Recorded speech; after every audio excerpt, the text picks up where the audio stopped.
अस्सलाम वालेकुम रहमतुल्लाह जी। आज हम आए हैं अबू अमर साहब के पास। माशाल्लाह ये नेट के ऊपर इनके बहुत ही ज़्यादा जो नुस्खे होते हैं और बहुत अरसा दराज से माशाल्लाह ये काम कर रहे हैं।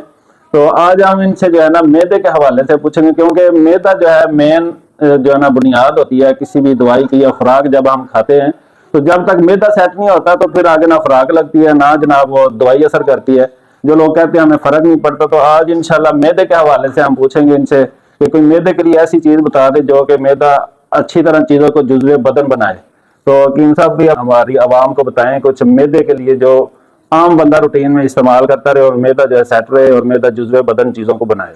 मैदे के लिए बहुत सारी चीज़ों में से सबसे आसान तरीन जो चीज़ है वो एक अजवाइन है, देसी अजवाइन और खुश्क पुदीना। ये हर जगह से अवेलेबल है, हर जगह से मुयसर हो सकता है और बेज़रर है, इसका कोई नुकसान नहीं है। और दिन में 2 मरतबा या तीन मरतबा ये कहवा बना के इस्तेमाल करें तो भी ठीक है। अगर बराबर वजन दोनों चीज़ों को लेकर इसका कहवा बनाकर इस्तेमाल कर रहे हैं तो उससे भी फायदा होगा। कहवा बना के या सफूफ बना के पाउडर की शक्ल में इस्तेमाल करें, अगर पाउडर की शक्ल में इसको कैप्सूल में भी डालकर इस्तेमाल कर रहे हैं तो भी ठीक है। 500 mg वाले 1000 mg वाला, बल्कि 1000 mg। और अगर सफूफ बनाना है इसके, अगर जायका इसका पसंद नहीं आ रहा, अच्छा नहीं लग रहा, तो इसके अंदर कुजा मिश्री बराबर वजन वो भी शामिल कर ली जाए। तो ये एक बहुत ही बेज़रर नुस्खा है। ये बच्चों के लिए भी मुफीद है, बड़ों के लिए, हर एज में ये मुफीद है, बेज़रर है।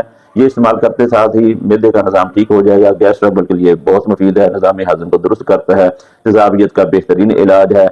आंतों के लिए ये बहुत मुफीद है, बेज़रर है।